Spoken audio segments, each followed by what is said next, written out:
ಕರ್ತನಾದ ಯೇಸು ಕ್ರಿಸ್ತನು ರಾಜನು ಪ್ರಭುಗಳ ಪ್ರಭುವಾಗಿ ಎಲ್ಲದರ ಮೇಲೆ ದೊರೆತನ ಮಾಡ್ತಾನೆ. ಆದ್ರೆ ಯೆರೂಸಲೇಮಿನಲ್ಲಿ ದಾವೀದನು ಸಿಂಹಾಸನ ಮೇಲೆ ಕೂತ್ಕೊಳ್ತಾನೆ, ಆಳ್ವಿಕೆ ಮಾಡ್ತಾನೆ. ಆ ಪ್ರವಾದನೆಗಳು ಅದರ ಕೆಳಗಡೆ ಮತ್ತೆ 12 ಸಿಂಹಾಸನಗಳ ಮೇಲೆ ಅಪೊಸ್ತಲರು. ಅದಕ್ಕೆ ಬರುವಾಗ ಅನೇಕರು ಹೇಳೋ ಪ್ರಕಾರ ಏನಂದ್ರೆ, ಅವಾಗಲೇ ನಾವು ನೋಡಿದೇವಲ್ಲ, 12 ಗೋತ್ರದವರು ಇಸ್ರಾಯೇಲ್ರು 12 ಅಪೊಸ್ತಲರು ಅಂತ ಚರ್ಚ್ ಅಂತ ಹೇಳ್ತಾರೆ. 12 ಅಪೊಸ್ತಲರು ಇದ್ದಾರೆ, ಮತ್ತು ಅಲ್ಲಿ ಪೌಲನಲ್ಲಿದ್ದಾನೆ. ಪೌಲನೇ ಅಲ್ಲ, ಪೌಲನ ಮೂಲಕ ಬರೆದಿರುವಂತಹ ಅನೇಕ ಹೊಸ ಒಡಂಬಡಿಕೆ ಹೆಚ್ಚಿನ ಪುಸ್ತಕ ದೇವರಾತ್ಮನು ಪೌಲನ ಮುಖಾಂತರ ಬರೆಸಿದ್ದಾನೆ. 13 ಪುಸ್ತಕಗಳು ಪೌಲನ ಮುಖಾಂತರ ಬರೆದಿರುವ ಪತ್ರಿಕೆಗಳು.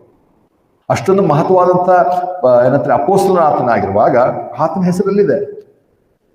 ಆತನ ಹೆಸರಲ್ಲಿರುವಾಗ ನಾವು ಹೇಗೆ ಇವತ್ತು ಸಭೆಗೆ ಏನೇ ಬೋಧನೆ ಕೊಡ್ತೀವಿ, ಏನೇ ಮಾಡ್ತಿದ್ದೇವೆ, ಮತ್ತು ಇವತ್ತು ನಾವು ಕರ್ತನ ಮೇಜನ್ನು ಆಚರಿಸುವಂಥದ್ದು ಅದಕ್ಕೆ 1 ಕೊರಿಂಥ 11ರಲ್ಲಿ ಪೌಲನ ತಿಳಿಸಿರೋದ್ರೆ ಎಲ್ಲರೂ, ನಾವಷ್ಟೆಲ್ಲ ಎಲ್ಲರೂ ಇವತ್ತು ಕರ್ತನ ಮೇಜನ್ನು ಆಚರಿಸೋದಕ್ಕೆ ಪೌಲನು ಮಾಡಿರುವಂಥದ್ದು ತಿಳಿಸಿರೋದ್ರಿಂದ ಅದನ್ನು ಆಚರಿಸ್ತಾರೆ. ಆ ಉಳಿದಂತ 12 ಅಪೊಸ್ತಲರು ಯಾವುದನ್ನು ಹೇಳಿಲ್ಲ. ಯೋಹಾನನು ಹೇಳಿಲ್ಲ, ಪೇತ್ರನು ಹೇಳಿಲ್ಲ, ಯಾಕೋಬ ಆಗಲಿ ಇನ್ನೊಬ್ಬರು ಯಾರು ಹೇಳಿಲ್ಲ.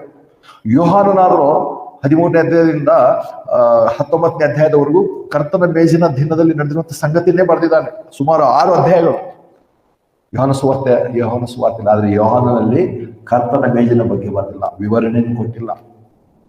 ಅದಕ್ಕೆ ಪೌಲನು ಅವ್ರ ಅದು ಹೇಳಿದ ತಕ್ಷಣ ಅನೇಕರು ಆ ಪ್ರಶ್ನೆ ಬರುತ್ತೋ ಬರೋ ಗೊತ್ತಿಲ್ಲ. ಆದ್ರೆ ಪೌಲನು ಇಲ್ಲ, ಅದು ಚರ್ಚ್ ಆಗ್ತದೆ. ಅದಕ್ಕೆ ನನಗೂ ಒಂದು ತಪ್ಪು ಅಭಿಪ್ರಾಯ ಹಿಂದೆ ಏನಂದ್ರೆ, 12 ಅಪೊಸ್ತಲರು ಅವ್ರು ಆರಿಸ್ಕೊಂಡ್ರು 12, ಆದ್ರೆ ಅದರಲ್ಲಿ ಕರ್ತನ ಆರಿಸ್ಕೊಂಡ್ರು 12 ಜನ.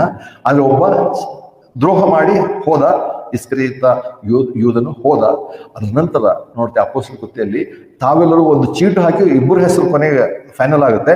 ಆ ಇಬ್ಬರಲ್ಲಿ ಯಾರು ಬೇಕಂದ್ರೆ ಚೀಟು ಹಾಕಿ ಒಬ್ಬರನ್ನ ಆರಿಸ್ಕೊಡ್ತಾರೆ. ಮತ್ತೇನು, ಅದಕ್ಕೆ ನನಗೆ ಯಾವಾಗಲಿತ್ತು, ಇವ್ರು ಆರಿಸ್ಕೊಂಡಿದ್ದಾರೆ, ಅದಕ್ಕೆ ಇದು ದೇವ್ರ ಪ್ಲಾನ್ ಅಲ್ಲ, ಪೌಲ ಅದ್ರಲ್ಲಿ ಸೇರ್ತಾನೆ ನಾನು ಅನ್ಕೊಳ್ತಿದ್ದೆ. ಆದ್ರೆ ತಪ್ಪು. ಯಾಕೆ 12 ಜನ ಆರಿಸ್ಕೊಂಡ್ರು ಅಂದ್ರೆ 12 ಸಿಂಹ. ಅದಕ್ಕೆ ಆ ಸಮಯದಲ್ಲಿ ಅವರು ತಿರುಗಿ ಪೇತ್ರಕ್ಕೆ ಕೇಳ್ತಾನೆ, ನೋಡ್ತೇವೆ ಅಪೊಸ್ತಲರು 1ನೇ ಅಧ್ಯಾಯ 6ನೇ ವಚನ.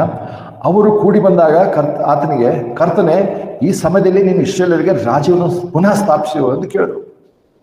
ಅಂದ್ರೆ ಇಲ್ಲಿ ನೋಡ್ತೇವೆ ಅವರು ಪುನಃ ರಾಜ್ಯ ಸ್ಥಾಪನೆ ಮಾಡೋದೇ ಎದುರು ನೋಡ್ತಿದ್ರು. ಅದಕ್ಕೆ ಅವ್ರಿಗೆ ಏನ್ ಬರ್ತದೆ, ಮುಂದಿನ ಭಾಗದಲ್ಲಿ ಅವರು ಏನಂತಾರೆ ಅಪೊಸ್ತಲರನ್ನು ಆರಿಸ್ಕೊಳ್ಳೋದು ಆ ಸಂಗತಿಗಳು ನೋಡ್ತೇವೆ. ಅಂದ್ರೆ ಇಲ್ಲಿ ಅವ್ರಿಗೆ ಆಗಿರುತ್ತೆ ಅಂದ್ರೆ ರಾಜ ಎದುರು ನೋಡ್ತಿದ್ರು. ಕರ್ತನ ಹೇಳಿದಾನೆ 12 ಸಿಂಹಾಸನ ಇರುತ್ತೆ ಅಂತ ಹೇಳಿ. ಆದ್ರೆ ನಾವು 11 ಮಂದಿ ಇದ್ದೇವಲ್ಲ, ಇನ್ನೊಬ್ರು ಬೇಕು, ಅದಕ್ಕೆ ಇನ್ನೊಬ್ಬರನ್ನ ಆರಿಸ್ಕೊಂಡ್ರು. ಆದ್ರೆ ಪೌಲನು ಆ ಸಮಯದಲ್ಲಿ ಅಪೊಸ್ತಲನಾಗಿರ್ಲಿಲ್ಲ. ಪೌಲನಿಗೂ ಇದಕ್ಕೂ ದೂರದ ವಿಷಯ. ಇವರೆಲ್ಲರೂ ಬೇರೆ ಅಪೊಸ್ತಲರು. ಪೌಲನು ವಿಶೇಷವಾದಂತ ಏನಂತಾರೆ ರಹಸ್ಯವಾಗಿರುವಂತ ಸುವಾರ್ತೆಗೆ ಸಂಬಂಧಪಟ್ಟಂತ ಅಪೊಸ್ತಲನು ಪೌಲನು. ಆತನ ಹೆಸರು ಹೊಸ ಹೆಸರಿನ ಮೇಲೆ ಬರದೇ ಇಲ್ಲ. ಆದ್ರೆ ಇವತ್ತಿನ ಚರ್ಚ್ನವ್ರು ಏನಂದ್ರೆ, ಪರವಾಗಿಲ್ಲ ಪೌಲ್ ಇಲ್ದರೂ ಪರವಾಗಿಲ್ಲ, ನಾವು ಹೋಗ್ತೇವೆ ಅಂತ ಇವರು. ಪೌಲನ ಬೋಧನೆ, ಪೌಲನ ಕ್ರಮಗಳನ್ನು ಅನುಸರಿಸಿ ನಾವೆಲ್ಲಲ್ಲಿಗೆ ಹೋಗ್ತೇವೆ. ಪೌಲನಾದರೂ ಏನಂತಾರೆ ದೇವರಿಂದ ನೇಮಿಸಲ್ಪಟ್ಟಂತ ಸಭೆಗೆ, ಕ್ರಿಸ್ತನ ದೇಹಕ್ಕೆ ಸಂಬಂಧಪಟ್ಟಂತ ವಿಶೇಷವಾದ ಅಪೊಸ್ತಲನು ಪೌಲನು. ನಾವೆಲ್ಲರೂ ಪರಲೋಕದಲ್ಲಿ ಆಲ್ರೆಡಿ ದೇವರು ನಮಗೆ ಏನಂತಾರೆ ಆಶೀರ್ವದಿಸಲ್ಪಟ್ಟು ಎಫೆಸ 2:6 ಪ್ರಕಾರ ಆಲ್ರೆಡಿ ನಾವು ಅಲ್ಲಿ ಕೂತ್ಕೊಂಡಿದ್ದೇವೆ. ಎಫೆಸ 2:6 ನೋಡ್ತೇವೆ. ಎಷ್ಟು ನೋಡಿರ್ಬೋದು. ಎಫೆಸದವರಿಗೆ 2ನೇ ಅಧ್ಯಾಯ 6ನೇ ವಚನ. ಎಫೆಸ 2:6 ಏನ್ ಹೇಳ್ತಾನೆ, ಮತ್ತು ನಮ್ಮನ್ನು ಆತನು ಕೂಡ ಎಬ್ಬಿಸಿ ಕ್ರಿಸ್ತ ಯೇಸುವಿನಲ್ಲಿ ಆತನು ಕೂಡ ಸ್ವರ್ಗದ ಸ್ಥಳಗಳಲ್ಲಿ ಕುಳ್ಳಿರಿಸಿದ್ದಾನೆ. ಸ್ವರ್ಗದ ಸ್ಥಳದಲ್ಲಿ ಆಲ್ರೆಡಿ ನಮ್ಮನ್ನು ಕುಳ್ಳಿರಿಸಿದ್ದಾರೆ. ಯಾರು? ಕ್ರಿಸ್ತನ ದೇಹವಾಗಿರುವಂತವರಿಗೆ. ಇಸ್ರೇಲರಿಗೆ ಸ್ವರ್ಗದ ಸ್ಥಳದಲ್ಲಿ ಕುಳ್ಳಿರಿಸಿಲ್ಲ. ಸ್ವರ್ಗದಿಂದ ಯೆರೂಸಲೇಮ್ ಪಟ್ಟಣ ಇಳಿದು ಬರ್ತದೆ, ಅದರಲ್ಲಿ ಅವ್ರಿಗೆ ಕುಳ್ಳಿರಿಸ್ತಾನೆ. ಅವರು ಲೌಕಿಕವಾದಂತ ಜನರು, ಲೌಕಿಕವಾದಂತ ಆಶೀರ್ವಾದ ಏನಂತಾರೆ, ಲೌಕಿಕ ಅಥವಾ ಫಿಸಿಕಲ್ ಬ್ಲೆಸ್ಸಿಂಗ್ ಅವರಿಗೆ. ಅದಕ್ಕೆ ಅವರಿಗೆ ಸ್ವಸ್ಥತೆ ಬೇಕು, ಅದು ಬೇಕು, ಬಡತನ ಬೇಡ, ಇವೆಲ್ಲ ಅವರಿಗೆ ಸಂಬಂಧಪಡು. ವಿಶ್ವಾಸಿಗಳಿಗೆ ಅಂದ್ರೆ ಕ್ರಿಸ್ತನ ದೇಹದ ಅಂಗಾಂಗಗಳಿಗೆ ಅವು ಅನುಗುಣವಾಗದಲ್ಲ, ಅವರಿಗೆ ಅನ್ವಯ ಆಗೋದಿಲ್ಲ. ಅದಕ್ಕೆ ಹೀಗಿರುವಾಗ ಇಷ್ಟೊಂದು ಸಂಗತಿ ನೋಡ್ತೇವೆ. ಹಾಗಾದ್ರೆ ಯೇಸು ಕ್ರಿಸ್ತನೇ, ಅವಾಗಲೇ ನೋಡಿದೆವು, ಯೇಸು ಕ್ರಿಸ್ತನೇ ಯೆಹೋವದೇವನು ಅಂತ ಹೇಳಿದೆವಲ್ಲ. ಹಾಗಾದ್ರೆ ಹೇಗೆ ಮದುವೆ ಏನಾಗಿತ್ತು ಸಂಗತಿ ನೋಡ್ತೇವೆ.